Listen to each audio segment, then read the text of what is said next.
Mbote Nengendef. Je suis Rama et c'est avec Zola que je poursuis avec vous cette série Le Ubuntu. Dans une émission précédente, nous avons parlé de l'importance de l'esprit critique. Alors mes chers Pangui, il faut savoir accéder à l'esprit critique. Et pour cela, il faut comprendre que lorsqu'une nouvelle information vous arrive, lorsqu'on te dit quelque chose, cette information peut se retrouver dans 3 différents cas. Cas numéro 1.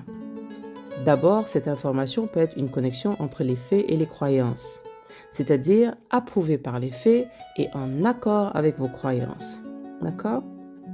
Cher Pangui, l'information doit être approuvée par les faits d'abord, et cette information doit être en accord avec vos croyances. En d'autres termes, vous avez vos croyances confirmées par des faits.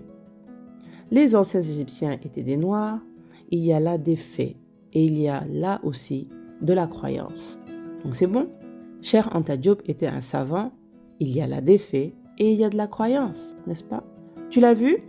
Non, mais je crois en cela, il y a les faits qui le prouvent, donc c'est bon. Dans le deuxième cas, cher Pangui, l'information est prouvée par les faits. Ok? L'information qui est prouvée par des faits, mais qui va à l'encontre de vos croyances. C'est-à-dire que ce sont des faits, ok? Ce sont des faits, mais la croyance ne concorde pas avec la réalité du terrain. Alors là, il faut faire très attention. Et c'est le bonheur en fait, parce qu'il faut maintenant disposer d'un esprit ouvert. Parce que lorsque tu as un esprit critique, tu dois avoir un esprit ouvert pour arriver à te dire que puisque les faits me montrent cela, je change ma position. Parce que ce sont des faits, cher Pangui. L'école initiatique, par le biais de Languine Swadi, je vais dire ça autrement. On vous dit, il y a la tradition. Les ancêtres vous envoient un Languine Swadi.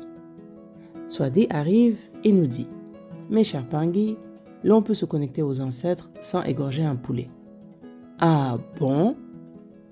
La première chose à faire, c'est Men Swadi. Non mais de quoi tu parles? Depuis quand? Depuis que l'on est là, nous, on égorge les moutons? On égorge du poulet? Pour se connecter aux ancêtres? Non mais en fait, ce que Swadi est en train de nous dire aujourd'hui, il nous informe que l'on peut se connecter aux ancêtres sans tuer un poulet ou un mouton. La première chose à faire alors, c'est quoi? Lorsqu'on a un esprit critique, c'est dire à Nswadi. Alors, où sont les faits Nswadi? Et Nswadi nous enseigne le culte du son de Mahama Wandombi, la conscience divine unique en langue Kikongo, sans sacrifice de mouton. Je répète, sans sacrifice de mouton. Si tu avais un esprit ouvert, bien sûr critique, avec une dose d'humilité, tu demandes des faits qui te permettent de dire « J'ai vu par des faits que la Vierge Noire, Mahama Wandombi, peut descendre sur la terre sans sacrifier un mouton, sans que le sang ne soit versé. Cela veut dire que j'abandonne les sacrifices de moutons. Parce que ce que je cherche, c'est la contacter, être en contact direct avec la conscience divine unique, au lieu d'égorger 4 tonnes de moutons, car elle n'est pas descendue. Swadi vient de me dire que c'est possible. Moi, avec l'esprit critique, je dis « Prouve-moi ce que tu dis ». Parce que ce n'est pas parce que Swadi a dit que c'est vrai. L'esprit critique me demande de dire à Nswadi, les faits, Nswadi, les faits, s'il te plaît, les faits. Et là, Langui dit, viens, direct à Paris. Et là, waouh, découverte. L'énergie totémique existe. Et puisque l'énergie totémique existe, sans égorger un mouton, sans sacrifier un poulet, alors j'arrête de tuer les moutons. Troisième cas. Cette prochaine et troisième étape pour accéder à l'esprit critique. Et Swadi, montre-moi comment tu fais. Maintenant, c'est normal d'avoir peur devant l'inconnu. Quand Swadi te montre comment il fait, c'est normal d'avoir peur, même un tout petit peu. On ne serait pas humain sinon. Nos anciens ici au Sénégal disent que celui qui veut goûter au miel doit avoir le courage d'affronter les abeilles. Alors la question à vous poser, cher Pangui, est: êtes-vous prêt à vous faire piquer pour goûter au miel? Et si c'est non et que vous êtes heureux sans, ben tant mieux. Et si c'est oui, ben comme nos anciens du Sénégal nous le rappellent, il faut du courage.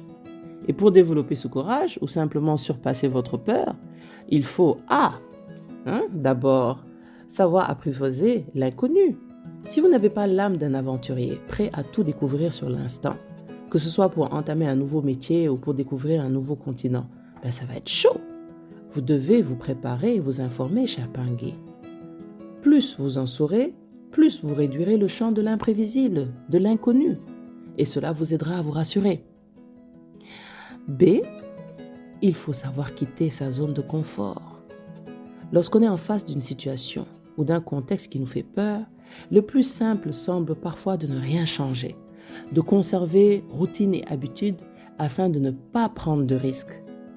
Ce comportement qui nous enferme peut, dans bien des cas, stopper ou ralentir notre progrès, voire même notre processus de développement, de transformation ou même opportunité de changement. Cher Pingui, il faut donc accepter de sortir de sa zone de confort. C'est ça qu'il faut comprendre, cher Pingui. Le Bumuntu veut que, par notre propre expérimentation, notre propre expérience, nous développions notre propre réalité. Et cette réalité devient un fait. Car s'il n'y a pas de fait, cher Pingui, il vaut mieux alors rester dans votre position de croyance. Vous êtes en sécurité là-bas parce qu'il n'y a pas de fait. Parce que la personne qui vient vous changer vos croyances là, si elle ne vous montre pas les faits, si elle ne nous montre pas les faits, nous sommes en danger. Ok? Cher Pingui, chers frères, chères sœurs, il est important de comprendre que notre renaissance débutera lorsque nous saurons intégrer des informations qui de prime abord sont difficiles à intégrer, des informations très difficiles à gérer. Il faut donc avoir un esprit ouvert. Et dès que l'on a un esprit ouvert, on peut facilement y accéder. À côté de cela, lorsque l'information est confirmée par les croyances, vos croyances, nos croyances, mais pas par les faits, cher Pingui, lorsque l'information que tu reçois est confirmée par ta croyance et pas par les faits, l'info est potentiellement fausse. En fait, l'information n'est pas fiable. Parce que, dites-moi comment vous allez prouver cela. Quelqu'un vient me dire que, au fait, tu sais, je lis l'écriture égyptienne. Moi, je le regarde, je dis, ok. Non, je te dis, je lis les millénaires, les hiéroglyphes. Ok. Donnez-moi la planche là-bas. Là-bas, la planche là, donnez-la moi. Ok, tiens, lis-moi ça s'il te plaît. Ah, non, il faut d'abord que j'étudie la planche. Non, mais tu te moques de moi là. En fait, tu me dis que tu lis les millénaires, les hiéroglyphes. Je te donne une planche. Tu veux d'abord étudier les caractères. En fait, tu penses que si je t'apporte un texte en français, tu vas me dire, attends d'abord, je vais étudier l'alphabet français pour bien lire ça. Va faire ça aux autres. En fait, cette personne peut peut-être lire les millénaires, mais puisqu'il n'arrive pas à me présenter les faits, je garde ma position, cher Pingui. Position d'abord selon laquelle les millénaires, jusqu'à aujourd'hui, non, personne ne le lit. C'est-à-dire, je suis en train de vous dire quelque chose de très, très sérieux. Nous ne pouvons pas continuer de nous faire manipuler comme des petits toutous du quartier, cher Pingui. La suite dans une prochaine émission. Je suis Rama, je vous parle depuis la terre des anciens, au Sénégal. Écoutez la voix de l'Afrique. Dieu Dieuf, Matondo, et à la prochaine. Zola.